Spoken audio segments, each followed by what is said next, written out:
Une privatisation à outrance va creuser davantage les inégalités. Il est essentiel aujourd'hui que la privatisation puisse être contrôlée. Parce que les enfants du Sénégal, quelle que soit leur situation, doivent jouir et bénéficier du droit à l'éducation.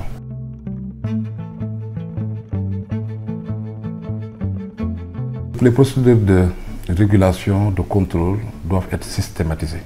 Je l'ai rappelé, un enfant du Sénégal, qu'il soit dans un dara, dans une école publique ou dans une école privée, a comme premier responsable l'État du Sénégal.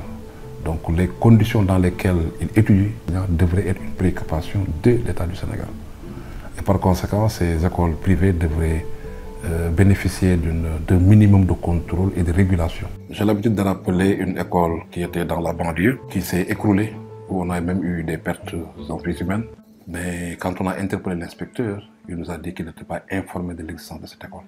Donc la première chose, c'est de collecter des données pour pouvoir avoir une bonne cartographie. Nous pensons qu'il faut réactualiser les textes, faire en sorte qu'il y ait un dispositif de contrôle qui soit pertinent. Nous n'avons pas suffisamment d'inspecteurs de l'éducation qui puissent les encadrer. Au Sénégal, vous en êtes à un inspecteur pour 250 enseignants, alors que la norme, c'est un inspecteur pour 50. Et donc nous considérons par conséquent qu'il faudrait qu'on ait suffisamment d'inspecteurs, mais qu'on ait suffisamment aussi de moyens logistiques qui permettent justement à ce que le contrôle, y compris des écoles privées, puisse être effectif. Que les écoles respectent les qualifications professionnelles.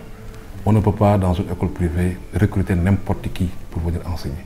L'enseignement, c'est à la fois une vocation, mais surtout un métier.